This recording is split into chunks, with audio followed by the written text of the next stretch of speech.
So in our first video we discussed on World War I, we talked about the background and the main causes: militarism, alliances, imperialism, nationalism, and also the Industrial Revolution, and how one little incident occurring here in the city of Sarajevo inside Austria-Hungary, multi-ethnic Austria-Hungary, sparked an international conflict that should have been just between two countries, but because of all those other background indirect factors, led to a global conflict.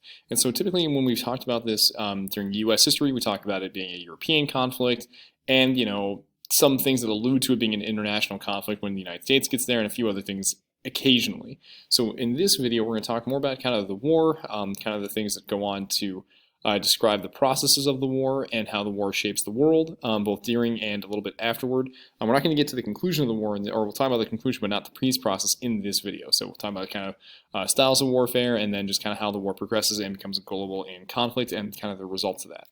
So remember, okay, we got the assassination here, okay, that builds up all these alliances on such and such ends.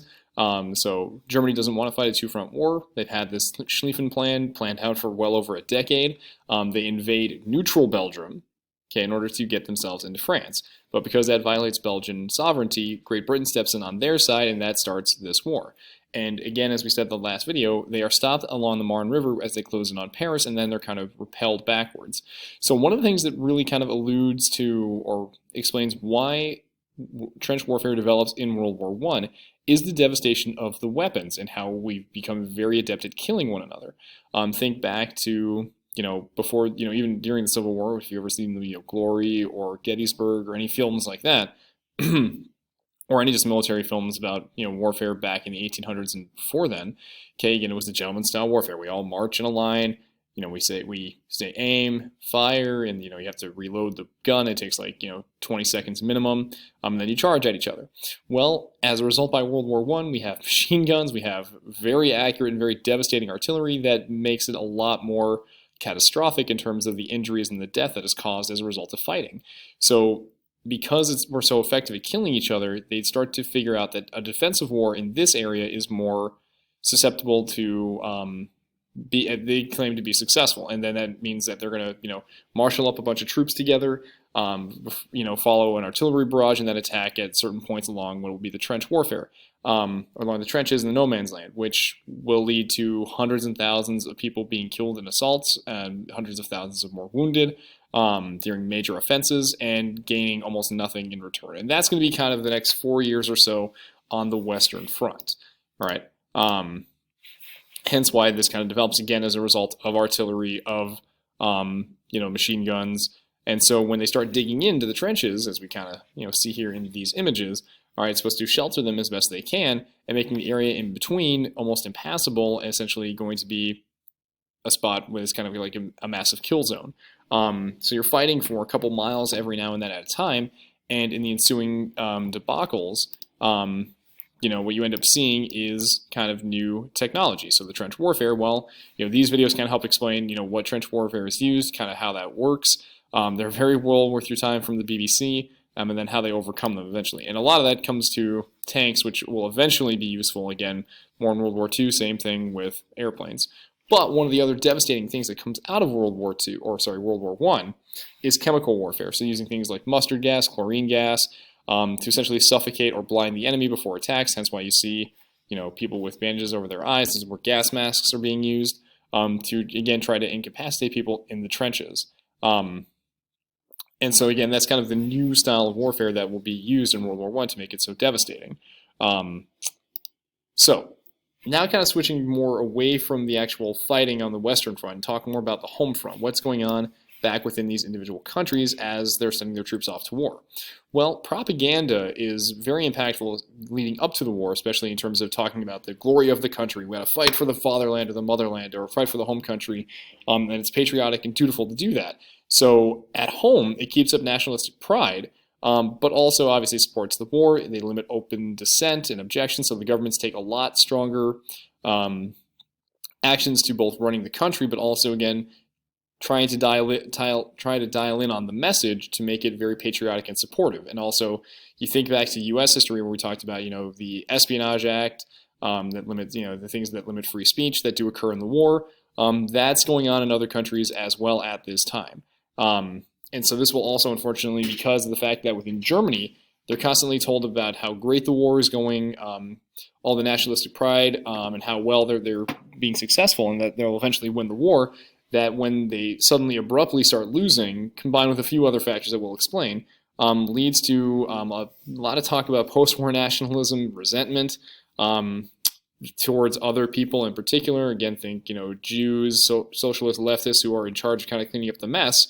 Well, not the Jews, but the socialists and leftists who kind of run the Weimar Republic that will replace imperialistic Germany in the post-war years before the rise of Hitler, that gets the blame for all this. But anyway, so the propaganda is used on all sides, again, to kind of prop up advertisement and support for the war. And so that will obviously be a major factor in terms of also trying to keep the message up that will obviously lead to factors down the road. In terms of the industrial production, so in many of these cases, we have Great Britain, France, and Germany that are, again, very industrial, very entrepreneurial.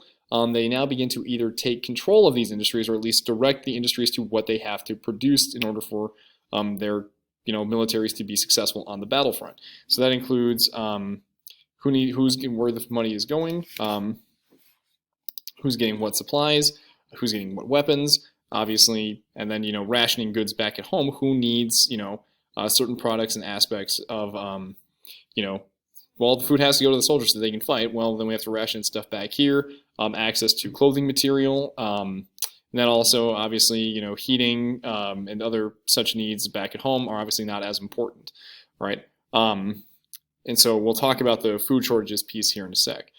So much of the economies are, as we said, controlled or directed by the government. So in some cases, like in the United States, and also a little bit within Germany and in Great Britain, there is more support for labor unions to keep the war going, because if they go on strike and protest, that hurts their ability to essentially supply their soldiers. So they give into more demands at this point to ensure labor production, but as the war drags on, it will lead to more protests, i.e. within Russia, leading into the Russian Revolution, and then Germany right near the end of the war, as a number of factors has kind of built on itself for Germany to sort of collapse in on itself right as the war is coming to an end. All right. So also improving here is the women now working in larger numbers in factories. And so when we talked about the Industrial Revolution and women workers, again, it was usually lower middle class for low pay and typically doing the more menial, considered easier types of manufacturing jobs or industrial jobs. Now, obviously, that is shifting gears to more of the work, more of the heavy-duty stuff that had been more well-paying for men, but also considered to be men's work. So that is now changing, again, the role and the viewpoints that women are now getting. So in the short run, that obviously leads to more women in the labor force. In the long run, in the next 20-ish years, women will, be fired as men come home from the war, and kind of have to go back to their more domestic roles, more lower-end duties. But women will, in fact, in many countries, including the United States, England, France, Germany, the Ottoman Empire when it becomes Turkey, universal female suffrage of voting. Obviously, we know that doesn't pan out for everybody, but again, it works in many cases, and so that becomes a very large part of what women have been advocating for over 100 years at this point. But also, the increase of social autonomy, political autonomy, more or less restrictive viewpoints on gender roles are kind of beginning to grow as a result of their independence and usefulness in the war. So in terms of the war becoming global, okay, we kind of see here that the battles, as we've kind of mostly focused on in most of the history courses before this, talk about the war primarily focused in on Europe, and we talk a little bit about the Battle of Gallipoli, kind of here on the Dardanelles Strait, kind of in this part of Turkey that leads into the Dardanelles into the Black Sea. But for the most part, we don't really talk about the global conflict. Well, the battles obviously go beyond. They go into Africa. They go into Asia. Japan fights the Germans in China. You have colonial fights in Africa that actually go and fight the entire war, even though it's mostly German colonial troops or German African colonial troops who are fighting against British colonial African troops and Indian troops. So beyond that, they use their empires obviously for resources, and their soldiers soldiers for laborers and also fighting on the front lines. So you get a whole lot of that actually as a part of it, and then the extension of looking towards internal conflicts with areas like within the Ottoman Empire that will help kind of bring about the end of the empire by again playing off on the internal different multi-ethnic groups that want independence. So it becomes global in conflict. So kind of here's our Battle of Gallipoli, which is a massive, massive disaster for the Allies as they're trying to open up this strait. Very, very tiny amount of land to try and get through and get themselves into closer contact with the Russians and give them aid that way, which does not work and leads to a very massive stalemate and lots of death on the Ally side, mostly for members of the British Empire. So we kind of see, this British map, Are We Afraid? So you got the British Bulldog here and then the tiny ones. So you can't exactly make out all of them, but that would include New Zealand, Australia, Canada, South Africa, and I don't remember what the fifth one is on there, but again, kind of the tinier parts of the empire all inducing it. Japan, like we said, takes over Germany's sphere of influence and then also limits the German Navy, and then Japan will send other ships kind of into the Mediterranean, into other places to help out the German Navy. So again, global in scale, even though much of it is mostly focused on Europe, with, again, a lot of their troops, their colonial troops, doing a lot of the fighting, both in the Western trenches, but also, again, in those colonial aspects. So you can kind of understand why this becomes a global conflict and how this will lead to more nationalist movements following the war also. One of the more tragic sides to the war is the Armenian genocide. And so within the Ottoman Empire, just as Gallipoli is happening, just as they're about to open up a front against the Russians, kind of over here in the Caucasus Mountains, the Armenian ethnicity, which is a Christian group that has been located kind of in the central and eastern parts of the Ottoman Empire for hundreds and hundreds of years, a very small percentage of the actual population. There's been tension there for decades, against Muslims versus Christians, but also as the Ottoman Empire has faced a number of different insurrections and rebellions for independence movements. Again, going back to Greece, Serbia, Bulgaria. So there's been a lot of movements again to break away from the Ottoman Empire, and so the Ottomans use this time to kind of go after the Armenians, who have protested in the past for autonomy and independence. But that was not a thing at this point leading into World War I, and decided to, through the Young Turks and other, again, Turkish nationalist movements, say it's time to kind of put an end to them and get them actually out of mainland Turkey. So they start doing deportations outside into other parts of, so like into more like Syria, Lebanon, Saudi Arabia, Iraq, or the nowadays versions of those countries, but also leading to a lot of unfortunate absolute massacres and genocide through things like the book talks about, obviously mass killings, drownings, just beating people to death. That leads to the death of about 1 million Armenians, so almost about 50% of the population that lived inside the Ottoman Empire at this time, and considered the first global genocide, intentional genocide through conflict, especially in the 19th or the 20th century, kind of an unfortunate precursor to the Holocaust.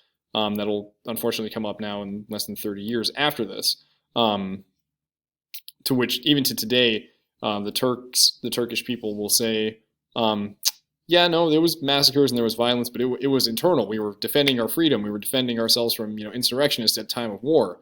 And yes, people died and there was massacres, but it was not a genocide. And the evidence definitely begs to differ because of what was being done. Definitely an ethnic cleansing at a minimum. So, yeah. So eventually we do see that the United States does enter the war. We've kind of covered that in other classes. The U.S. has economic things at stake. They're being attacked by German U-boats. There's the Zimmermann telegram. Again, kind of all resulting a little bit anyway from the German naval blockade, which is very, very successful. And that'll be another precursor for why Germany ends up surrendering as the United States gets involved with their numbers and materials, because of the fact of, because of food shortages, which had actually only been expanded upon because they were cut off from outside trade due to Fritz Haber, who used nitrogen and ammonia fertilizer, but he also used it for explosives and gas weapons. So while he's able to expand the food supply, he's also unfortunately able to expand the deadliness of the weapons. And so you can kind of see the stuff there, and we'll re-mention Haber in class, especially again in World War II.